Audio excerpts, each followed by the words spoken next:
नमस्कार दोस्तों, राज्य सेंटर में आप सभी का हार्दिक स्वागत है। आज मैं लेकर आया हूं कक्षा 10th क्लास का इतिहास का दीर्घ उत्तरीय प्रश्न, यूनानी स्वतंत्रता आंदोलन का संक्षिप्त विवरण। अगर आप मेरे चैनल पर नए हैं तो सब्सक्राइब कर लें और बेल आइकन दबा दें ताकि सभी नोटिफिकेशन आपको मिलता रहे। और वीडियो को जितना भी हो सके उतना लाइक करें, शेयर करें या अपने दोस्तों के पास जितना भी हो सके शेयर करें ताकि आपके साथ आपके दोस्तों का भी अच्छे ढंग से तैयारी हो सके। तो चलिए, आज का जो टॉपिक है यह यूनानी स्वतंत्रता आंदोलन का संक्षिप्त विवरण। यानी कि यूनान एक ऐसा देश था जहां पे जो स्वतंत्रता मतलब कि उसकी आजादी के लिए जो आंदोलन हुआ था, जो लड़ाई हुआ था, उसी के बारे में चर्चा करना है। और यह आपकी बोर्ड की परीक्षा के लिए काफी महत्वपूर्ण है, इसलिए इसे अंत तक जरूर देखें। तो सबसे पहले हम देखते हैं कि यूनानी स्वतंत्रता आंदोलन। यूनान एक ऐसा देश था जिसको आजादी करने के लिए यानी कि अपने आप को स्वतंत्र बनने के लिए किस प्रकार से आंदोलन करना पड़ा और किस प्रकार से सभी देशों ने लेकर के उनका सहयोग दिया, जिसकी वजह से यूनान स्वतंत्र राष्ट्र घोषित हुआ।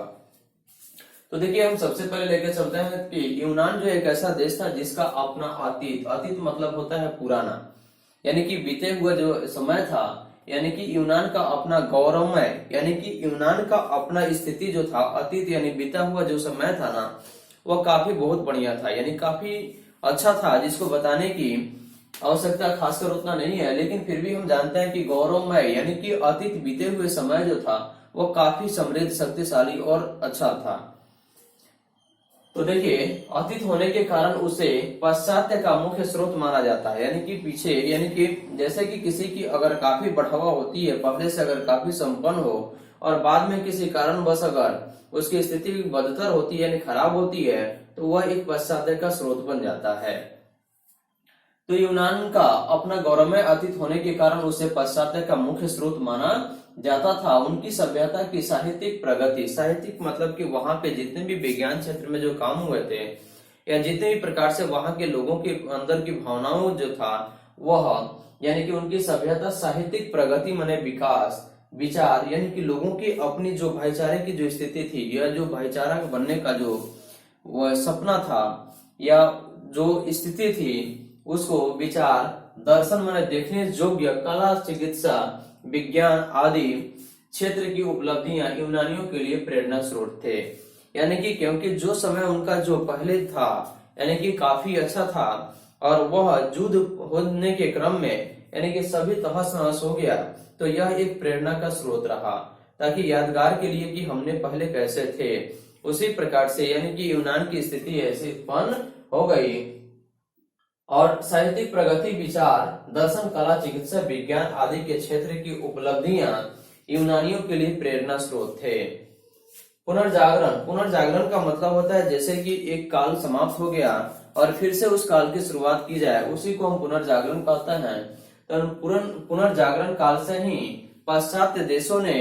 यूनान से प्रेरणा लेकर यानी काफी विकास किया था। यानी कि यूनान का जो पहले की जो स्थिति थी उससे प्रेरणा स्रोत लेकर के यानी कि उसको वह ध्यान में रखते हुए या उससे वह प्रभावित होकर अपना विकास काफी तेजी से अनेक देशों ने कर लिया था। क्योंकि जब यूनानी स्वतंत्रता यानी कि जब हुई उसके पहले यानी काफी अच्छा समृद्ध था, लेकिन किसी कारणवश युद्ध उत्पन्न हुआ जिसकी वजह से यूनान की जो स्थिति थी वह काफी खराब हो गई। लेकिन उसके पहले यूनान का जो अतीत जो था ना वह काफी गौरवमय था, जिसको मतलब कि उसका प्रयोग करके या उसका अनुग्रहण करके, अनुसरण करके अनेक देशों ने अपने आप को काफी समृद्धशाली यानी काफी शक्तिशाली बन चुका था,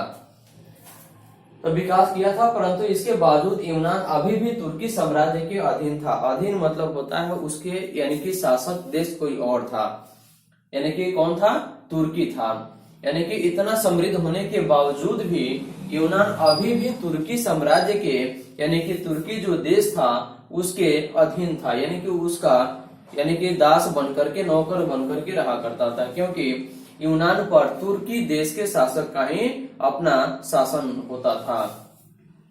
फ्रांसीसी क्रांति से प्रभावित होकर यूनानियों में राष्ट्रवाद की भावना का विकास हुआ। यानी कि फ्रांसीसी क्रांति जब हुई थी ना, तो उसके बाद में यूनानियों में एक लहर दौड़ी कि हमने भी अपने आप को स्वतंत्र देश घोषित करें, यानी कि हम किसी के गुलाम हैं, यानी किसके, यानी कि तुर्की के जो गुलाम हैं उससे अलग हो करके हम अपनी एक अलग शासक यानी कि देश का निर्माण करें, जिसकी वजह से वहां के लोगों में राष्ट्रवाद की भावना का विकास हुआ, यानी कि राष्ट्रवाद, अपने देश स्वतंत्र बनाने की भावना का लोगों में एक विकास हुआ,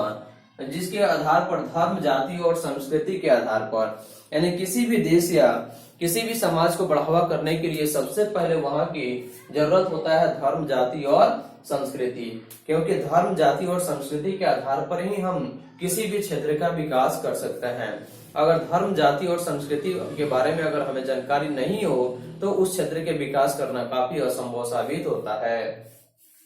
तो देखिए, धर्म, जाति और संस्कृति के आधार पर यूनानियों की पहचान एक थी, यानी कि इनकी जो धर्म था और आधार और संस्कृति और जाति जो थी उसके आधार पर यूनानियों की एक पहचान अलग थी। फलतः यूनान में तुर्की शासन से अलग करने के लिए आंदोलन चलाए जाने लगे,